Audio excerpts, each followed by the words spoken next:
So much for joining. Welcome to the fifth of the six webinar series that we've been putting on the last couple of weeks as a part of the Pinterest for Partners webinar series. So for those of you who haven't joined or haven't heard my voice on another webinar, I'm Adrienne. I'm on the education team at Pinterest. I want to give you a quick background on this series. We put it together based on feedback from partners just like you guys. So quick background, this is the third week we've been doing this, so we kicked off on the second week of January, capturing 6 webinars that go across a different variety of topics that we hope are going to be really helpful for you guys as you're planning and buying Pinterest campaigns for your clients. So anyone who attended or attends these webinars or even registered is going to receive a recap email within several days of the webinar ending. So there's going to be a recording for you, and there's also going to be a follow-up with any of the materials covered, and we'll definitely PDF this presentation so you can have that.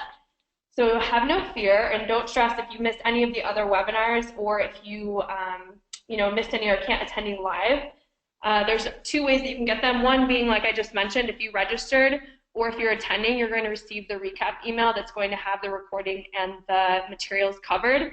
Or also the materials and recordings will be available via Pinterest newsletters. So if you're part of a Pinterest newsletter, you'll also receive it that way. And if you're not sure how to get on a Pinterest newsletter, you can reach out to your Pinterest account manager or partner manager, and they should be able to set you up. Or you can always reach out to me at webinarsupport@pinterest.com. So these webinars are meant to be super short and digestible. We really do want this to be, a material and a resource that you can reference when you're just looking to brush up on things, or you're talking to a client and you can't quite recall what it was. You can really use this as a resource. And then just a few housekeeping items. So before we get started, some of you guys may or may not have used GoToWebinar before. At the very end of this webinar, we will have an opportunity to ask questions to the presenter. So throughout, you can write your questions in, or at the end, you can write your questions in this little kind of widget box that pops up on your right in the question section, and I'll be reading them off there. So know that's available for you, and we'll answer questions at the end.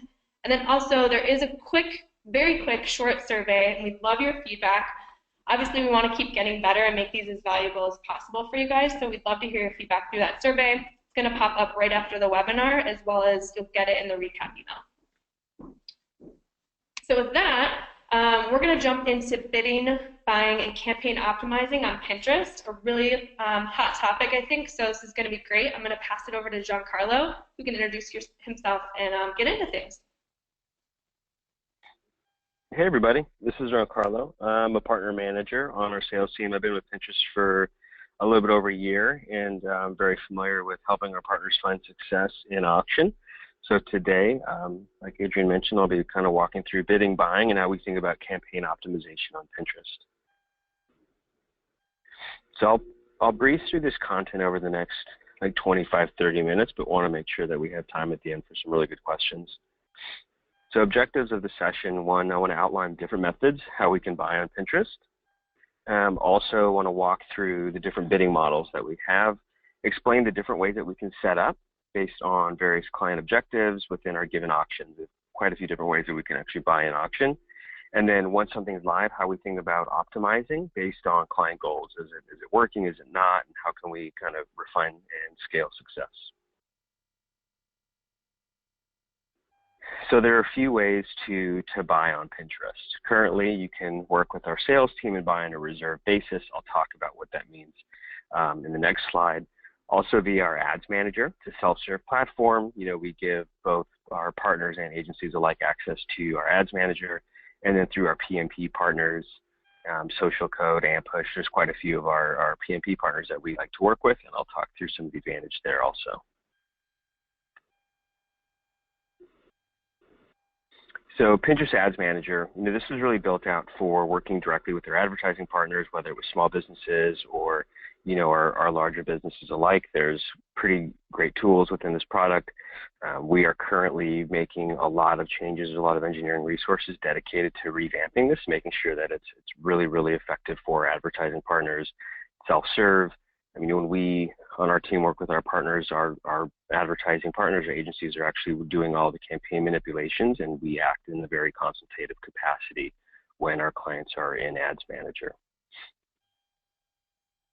and activating with PMPs. So I think, high level, our PMP partners have access to our API infrastructure, and what this allows them to do is develop either in tandem or quite a bit quicker, building out unique solutions for unique partners, whether it's time parting, more robust reporting tools. So definitely PMPs are in line to help with our more sophisticated advertising partners in a scaled capacity.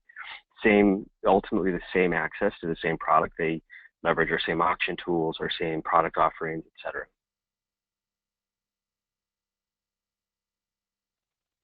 And I will, let's see, I believe it's this slide. Yeah, so then when we think about bidding on Pinterest, whether we're leveraging our ads manager or through PMP, there's various auctions that we have. We have built our auction types to really tie back to client objectives. So starting from the left, we have a biddable CPM product. What this does is it guarantees reach, or doesn't guarantee, but you act in the capacity where you want to reach a particular market share and you bid accordingly, where you're optimized towards the CPM component versus other actions in the various other auctions.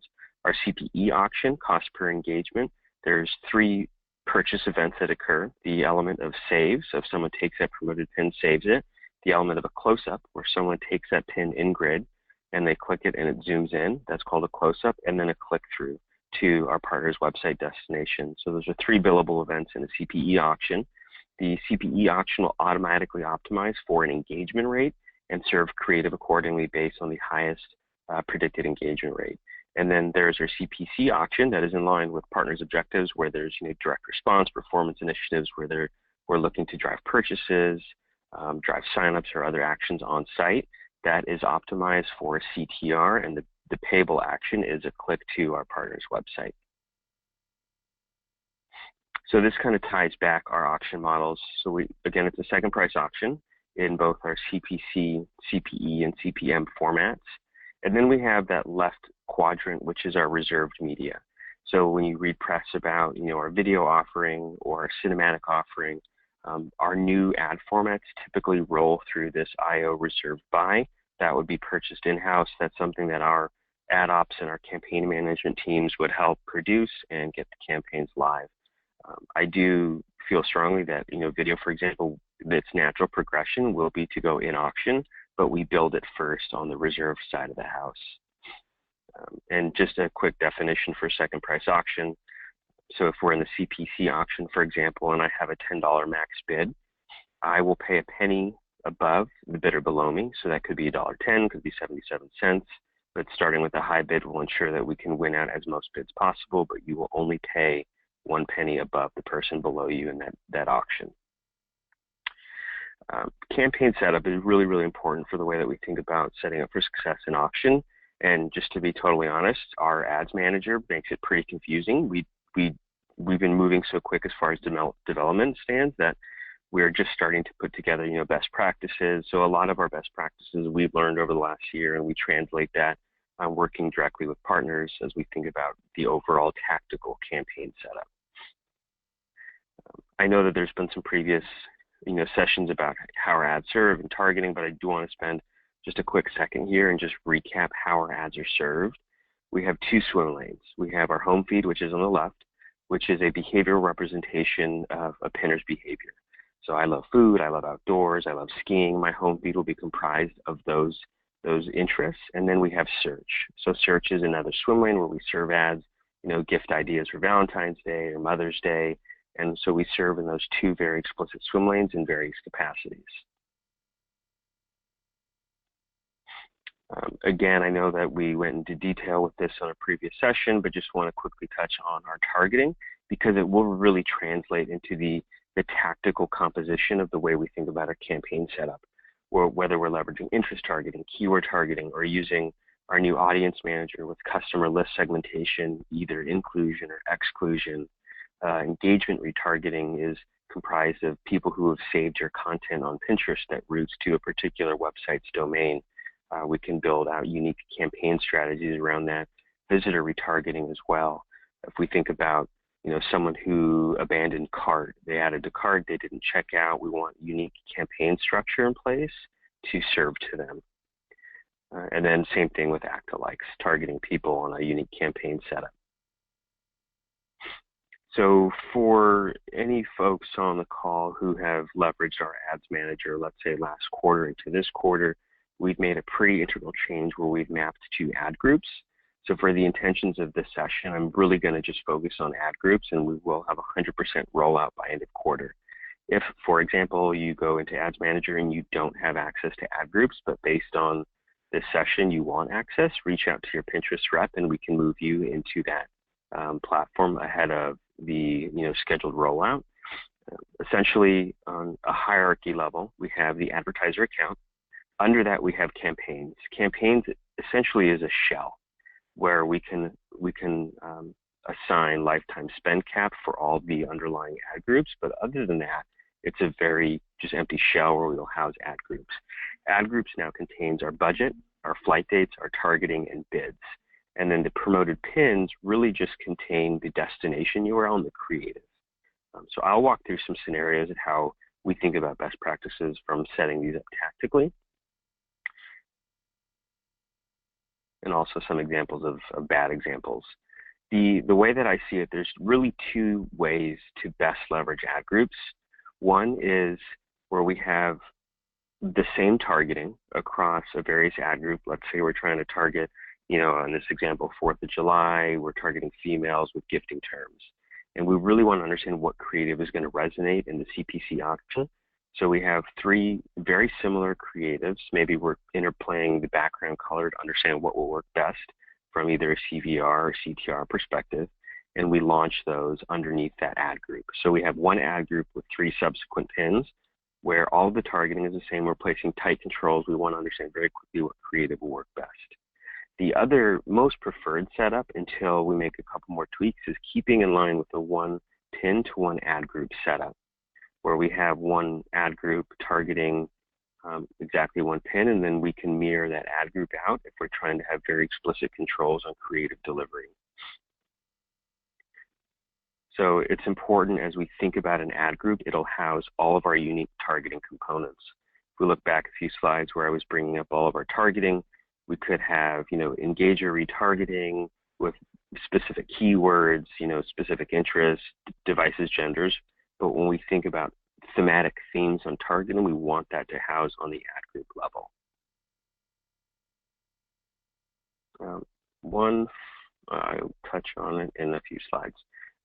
Here's just some visual representation of what I was talking about. So in this scenario, we have 1 ad group targeting it's targeting the same thing across these 3 pins, but what we're wanting to learn from this setup is what pin is going to perform the best based on client objectives. Let's say in this case, it's CTR. So we're having these pins, 1, 2, and 3, compete against themselves on the very same targeting in ad group 1. In the second scenario, which this will really set you up for scale and success, if you have, let's say, 1,000 campaigns running, which we have partners running up to 2,000 campaigns or ad groups in auction today. So here we have very unique targeting on each ad group level. So just for the scenario, I said ad group 1 is targeting various keywords, ad group 2 targeting unique interests, ad group 3 is targeting what devices will perform best, mobile, desktop, Android, iOS. And as you can see, I'm deploying that same pin across these various ad groups. This is more of a common scenario than the previous slide, where we're taking that same pin and essentially blasting it into our auction ecosystem with various tactics. We could be solely testing keyword themes, Valentine's Day gifting, Mother's Day gifting, or snow trips for family vacations. So we just think about parsing all of these targeting themes and getting that unique pin into the ecosystem. Here's an example of what not to do. And honestly, I think back to what I said, we haven't made it that easy to really understand our infrastructure. That's why we're doing things like this, is to understand both good and bad. A very common mistake is to create an ad group and have kind of scattered targeting across that setup. So this could be, all these various pins with various targeting tactics, various images. So we want to make sure that the takeaway here is that we want to make sure that we keep all of our targeting clean, housed on the ad group level. the intention of this slide is to recap for people online who have worked before in our pre-ad group era to our ad group era. Excuse me. And things that we have moved are essentially all the targeting, the budget, the flight dates, the bids live on the ad group level. You can see that we moved targeting and bid up a hierarchy level to ad groups from the promoted pin level. That will ultimately, the bid will ultimately fall back down to pins, but this was just a natural progression as we rolled out ad groups. So every targetable aspect, every bid type infrastructure now lives on the ad group level. The underlying premise of our auction as we think about getting success. So now that in this example, we've launched campaigns and we understand, the tactical setup. Now we want to understand, how do we define success? So first and foremost, when I educate partners, yes, we want to achieve your goal, but first we need to get success in our auction. It's very competitive. It's very creative dependent. There are a few key concepts that we really want to focus in when we're defining success. So bidding and delivery. In our auction, everything is predicated to a predicted CTR and an effective CPM, and I'll kind of go into those in detail. When we think about a good bid, we have a bid meter when you're in our UI, but essentially we want to start high. So today in the CPC auction, I would start at $2 or $3 to understand where our second price is falling, but we want to make sure we get a good predicted CTR. If we don't have a healthy CTR in auction, there's two phases to an ad call. Once an ad unit is coming up to win that bid, our auction says, three competing ad calls, what is your predicted CTR? Then the person with the highest predicted CTR, which is also just a historic click-through rate in auction, will pass go. And then we're going to look to the effective CPM. The general effective CPM formula is your historic CTR multiplied by your winning bid. Sorry, that was an error in my formula there. Winning bid multiplied by 1,000. What that is going to give us is our effective CPM. And that's how our auction is ultimately going to allow an ad to win. The point here is if you have a very, very low CTR, our auction naturally doesn't want to serve that because people aren't going to click it, which means it's not resonating with our pinner audience. So that's a control that we put in place to make sure that our content is being engaged with in auction. And then the secondary piece is making sure that there's natural competitiveness going in auction, and we're going to serve to the highest yielding effective CPM ad unit. And once we launch campaigns, we are very hands-on with manipulating bids across various targeting strategies. Example, we might bid very high for retargeting because we know that's a finite pool, versus if we're finding net new customers who've never engaged with the brand, we might be bidding quite a bit lower with various content strategies because our CTRs are a lot higher. So another thing to note is an advertiser can't compete against itself. That's a common question where people say, well, I'm going to bid $50 per click. No one ever does that. I'm just saying that, for example, I don't want to drive up my own bids. We naturally will remove an advertiser from competing against itself on any type of level. It's also a common question is, what is our floor? If your CTR is below 0.07%, you won't get served. It doesn't matter if you're bidding $1,000 per click. We just will not pass that PCTR component. And then our minimum CPC is 0.1 or 10 cents. Another common question, and there were great questions when we last ran the session, what are benchmarks? So if you're looking at just click-through rate, for example, how do you define success in auction? We don't normally disclose benchmarks, and that's just not the way that our auction really works. I will say, though, that if your CTR is not, in the CPC auction specifically, if we're not clearing a 0.25% CTR, it's going to be very hard to scale. That's the difference from spending $300 a day to $20,000 a day. So we need to really be cognizant of the click-through rate, and ultimately that's a underlying variable of how effective is that creative. So we're very hands-on with getting the design teams in person with meetings to talk through creative strategy, walking through best practices for Pinterest. So all of these things really come down to a baseline for success, our effective CPM. Again, a couple of different ways to calculate that. We really guide bidding strategy to make sure we're clearing a $2 effective CPM, that influences our max bid and our winning bid, and then also making sure we're focusing on CTR. It's important too that, I touched on it before, that chart on the right, our auction will naturally serve to if we're running 3 pins in a given ad group, we're going to give 90% of those winning ad calls to the highest CTR. Could be the same thing for, the CPE auction.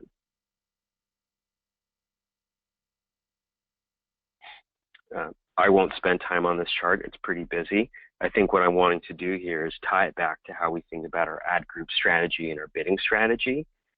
This really leverages this is how we would deploy a full suite, always on, full funnel strategy on Pinterest, leveraging our various targeting capabilities, creative capabilities, but without having the underlying concept of how we think about tactical ad group setup with pin infrastructure, then this really wouldn't work. So it's important to, again, keep all of these targeting aspects clean on an ad group capacity.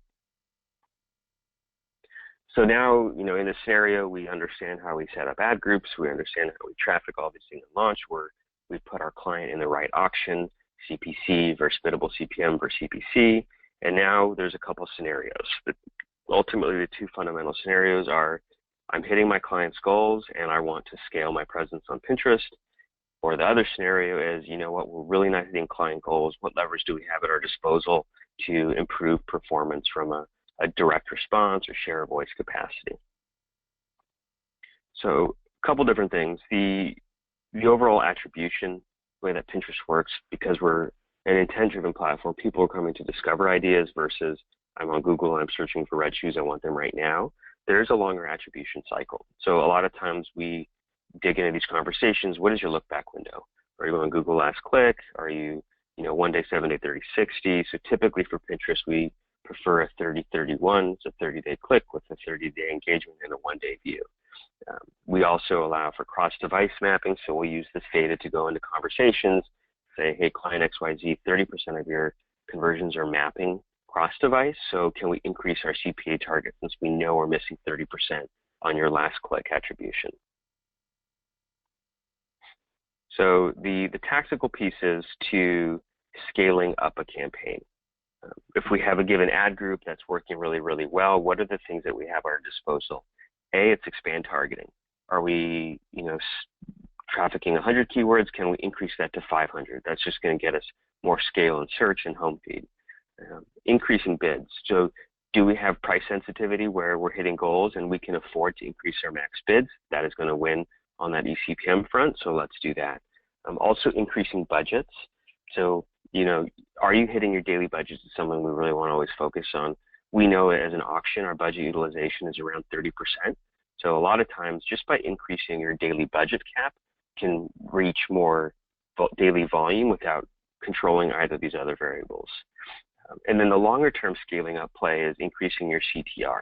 Obviously, you have to work with the design teams. We have to understand what's working on Pinterest. So order of operations, expand targeting, increasing bids if we can due to price sensitivity, increasing budgets, and then working with creative to make sure that we are exceeding benchmarks and really getting great click-through rates or engagement rates. So overall, the other scenario is it's not performing. We have this pin, it's not hitting our CPA goals. What leverage do we have? Again, increasing CTR. So where's our CTR? How can we improve performance? Cutting low performers. This could be in our ad group infrastructure. If we have this pin across various devices, various genders, we want to understand what can we cut out from a bad targeting. Maybe we find that Android is performing 10x worse than iOS. Let's cut Android, focus all of our efforts on iOS. Maybe we realize that male is performing better than female. So looking at all of our targeting tactics and looking at CPAs or CTRs in that realm and then cutting out what we can. A lot of times the propensity is for people to just pause. So it's not working, it's 30% out of my reach, I'm going to pause it. I'd say before pausing, aggressively lowering bids can really, really help get those KPIs in line. So that's typically our go-to-market is we say, hey, don't pause that. If our bid's $1.50, let's cut that to 50 cents and make sure that we can get that CPA in line. I would rather have it spending pretty low, hitting client goals, than entirely pausing.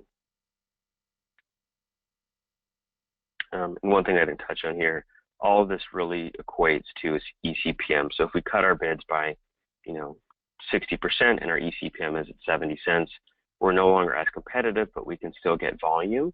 We just need to think back to that $2 marker I was talking about. A lot of times we overlook this step too. So really putting yourself in the perspective of a pinner when you go through this journey.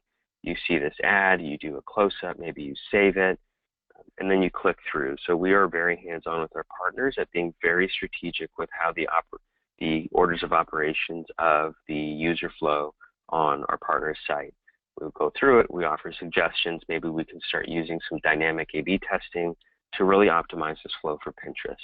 The path can be quite a bit different versus other channels, so we just want to make sure that we're always being very tactical with the where that click is driving to and what that client's goal is.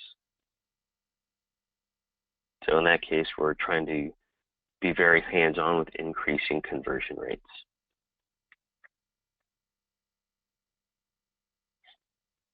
Cool. So, of the 4 key things that I wish everybody would kind of take away from the session, it's important to map to client goals. So as you're listening, maybe we're with a CPG partner doing recipe content, we want to make sure that we place them in the CPE auction.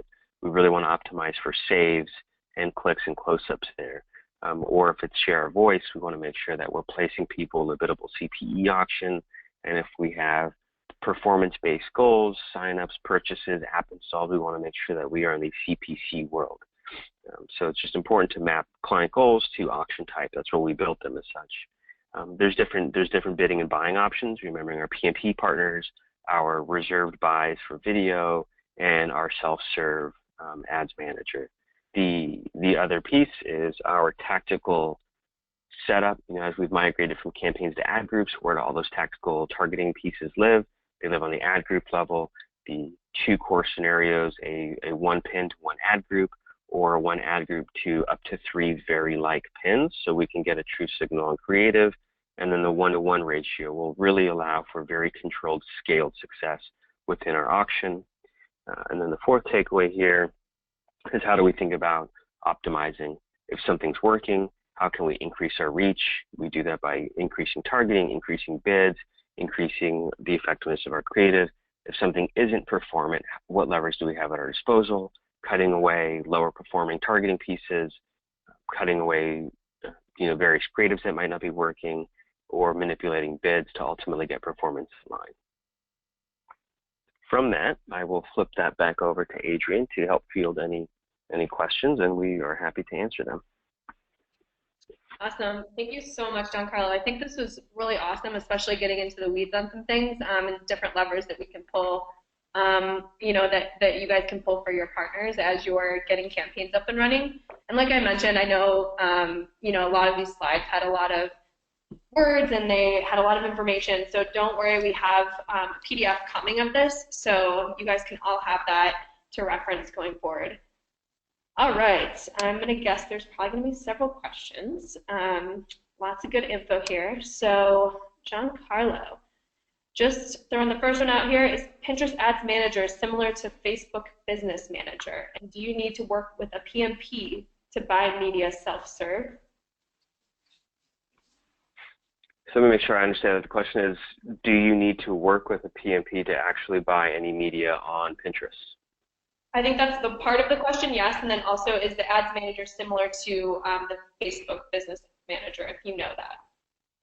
Got it. So first part of the question, it's up to our advertising partner agency's discretion if they want to employ a PMP. There's PMPs with self-serve models where they offer more robust reporting tools, or there's also full-serve PMPs who will act as full-service essential campaign and ad op support. The second part of that question I don't actually know the answer to. A little bit of echo there. Yeah, we can follow up. I haven't actually familiarized myself with the Facebook Business UI. Yes, that's correct. I feel like we don't necessarily have all the competitor information on other folks' tools, but we can certainly look into it and see if our platform's similar. And then also a follow-up question to that, when we're talking about PMPs, do we mean PMD? And I can answer that. No, so Pinterest, every kind of platform has a different name for their API partners. At Pinterest, we call them PMPs, but yes, I would say it's similar to what you've heard called a PMD at other companies. And yes, it is working with companies like Brand Networks or Adaptly, companies like that. And some of the PMPs are actually on the line right now as well. So PMP just means Pinterest Marketing Partners. And then next question here. Do we know if video pins are on the roadmap for self-serve in the second price auction? I think we want that to be coming, but Giancarlo, I'm not sure if you actually have heard a timeline yet. What was the first part? I didn't hear that. Sorry. Video pins on the roadmap for the auction. Yeah, so it'll naturally move into a CPV type auction, and from what I have heard from our product teams, that's slated for later this year, probably Q3. But it definitely is a natural progression. As I was mentioning, we build our primary products in a reserve basis as we just think about testing and bringing to market with our go-to-market strategy, and then the natural evolution will move into more of a performance buying capacity with auto roll versus now we're in a second type opt-in to actually enable the video unit. Okay, gotcha. This is kind of a longer one and more in the weeds in terms of campaign setup. So the ad group setup may not be ideal for retailers with multiple pins and multiple targets where you want to see what pin and what targeting works well. Do we have any plans to create another layer between ad groups and campaign and the campaign overall? So you're wanting to see what pins and what targeting is working the best. That sounds correct. So I mean, we can definitely accommodate that today. I would create, unique ad group XYZ, whatever that targeting parameter is, and then mirror that same ad group. You can still leverage that same ad group and duplicate it across the board with that various pin. Or if those pins, again, are somewhat similar, we would house them under that unique ad group. But keeping it in a 1-to-1 ratio will allow for very tight testing controls. So that's what I would suggest there. That makes sense. And I can say the roadmap, we don't have any other plans to create another layer between ad groups and campaigns at this time. Yeah, I'd say like in concept it sounds tedious. You're making all of these ad groups, but because we have the capacity to have upwards of 2,000, and the operation flow to create an ad group is very, very easy. So just by using very unique naming conventions with both the pin image and the ad group, it's very, very clean to do in that 1-to-1 ratio. Got it. In terms of keywords, do we have a recommendation in terms of how many they should be expanding out to when we're recommending keyword targeting to help with optimizations? Yes, and we've actually changed our point of view on this over the last year and a half, just because our auction has changed. When we're running keyword-only campaigns, and let's say we're targeting unique themes, I think it's very important to keep the thematic approach to keywords on the ad group level. I'll go back to this Valentine's Day gifting strategy versus Mother's Day. So we want to keep the themes very, very similar. We don't have externalized tools yet. We're building them this quarter. But what I would do in that scenario is, hey, Giancarlo, you're my partner manager. Can you please give me the top 500 keywords for these various targeting themes, and then rely on your Pinterest rep to give you those keyword packs that we call them. Ideally, depending on the scale and the reach we're trying to achieve, with my partners, I do no less than about 500 keywords per targeting segment. That's kind of my ideal number. We can do a max of 1,000 keywords per ad group. Got it.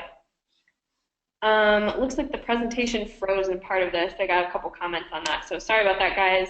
Hopefully it didn't freeze through the whole thing and it ended up getting back to the right slide. I know on our end it looks like it's on the right slide now, so hopefully you're able to see it. If not, you will have the PDF again in the follow-up, so you'll get the full slides there. All right, so we have another question here about targeting tactics.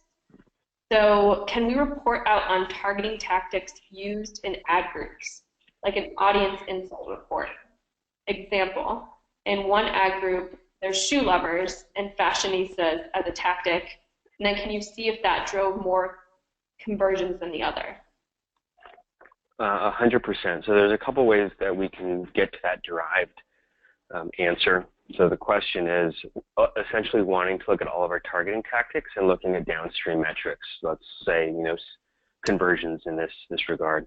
So with our PMP partners, they allow for, like I mentioned, more robust reporting, and most of them allow to manipulate that hierarchy. So if we wanted to know across keywords or interests, what do our conversions look like for 1,000 ad groups, we kind of flip that hierarchy, so targeting before lives on ad groups, so we pull that up from a data perspective and have it sit right under advertisers. So we have very clean reporting on all of our targeting metrics all the way down to the pin level.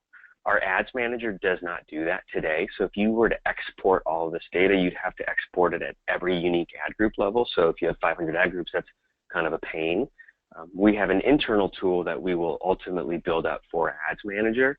So if you're using, there's two ways to answer this question. If you're using a PMP partner, rely on their reporting that's already built out to do that. And then two, if you're using our Ads Manager, rely on your Pinterest rep, both either account manager, cart manager, to provide this data and offer any insights there. Great. Hope that made sense. Awesome. Yeah, I think that's definitely at least something to go off. If you have a follow-up question, feel free to write that in, and we'll make sure to address it further if that didn't fully answer the question. Giancarlo, you talked a little bit about benchmarks. So there was a question coming in about benchmarking around CTR or CPM. Was there a clarification component to that question, or just overall benchmarks? I think if we just have benchmarks, I'm going to assume this is for the auction. I know you mentioned a benchmark for CTR in terms of if someone's running a CPC campaign. Just any other insight that you have to share on that. If not, since we don't widely share benchmarks, we may not have anything else to share there. Yeah, so let me put myself in perspective of how I think, like an agency person, planner would feel this type of question. So if client says, what are Pinterest benchmarks? How are we stacking up? A lot of times, in my experience, that question kind of falls in on Pinterest, like, oh, my campaign isn't performing well. Pinterest, you're not a viable channel. It's important to put that back on the advertising partner and say, like, this is your creative, but let's work together to make sure that we are exceeding this notion of what I know our baseline benchmark is across auction. As we get into the auction, there are so many different ways that we can target that it's really hard to nail down and say, okay, when we target food and drink with audience manager inclusion, our benchmark should be this. But historically speaking, from my experience in the auction, I advise my clients that we have to beat 0.25% CTR for any meaningful scale. If you're under that threshold, you will see it's just very hard to win auctions. So we always want to use that as a baseline. And I actually have a lot of fun when I meet with creative teams. I'll show examples, show data behind those creative examples, and say, like, I want us to goal ourselves on hitting 0.5%. Because then when we do that, we have the upward mobility to scale, but also get very aggressive with our bids because our eCPM is so much more competitive.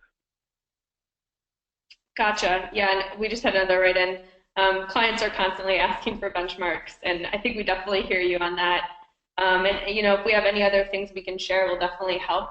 Sometimes I was an account manager also at Pinterest before moving into this role. Also just benchmarking against your partners' numbers, so being able to kind of judge for them what a good CTR is, and then also just taking into account what Giancarlo just kind of went through as well. And we'll keep you guys all updated if there's any more we could share on benchmarks in the future.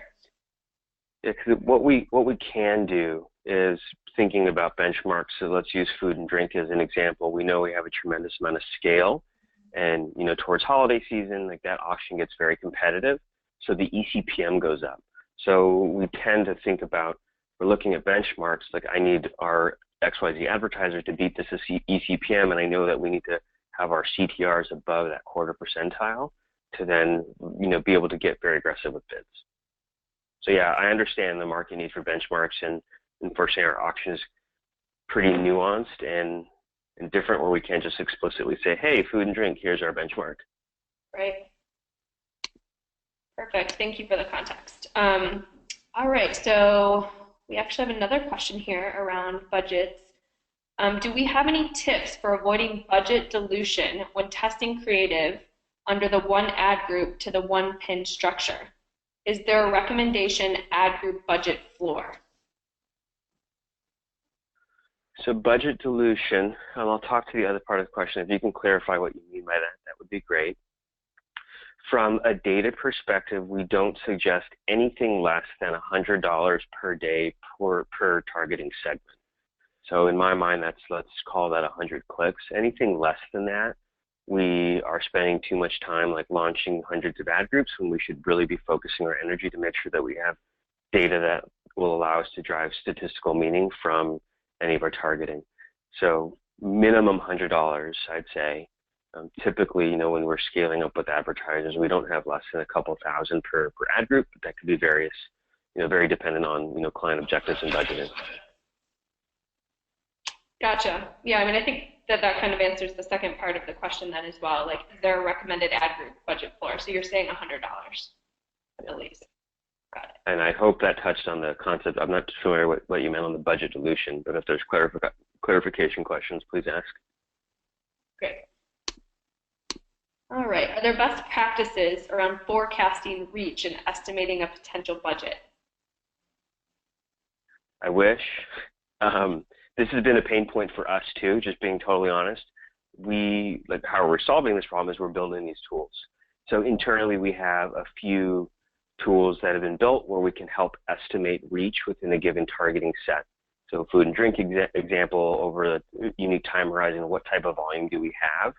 Because our auction is still very young, we've been essentially monetizing ads in auction for about 2 years.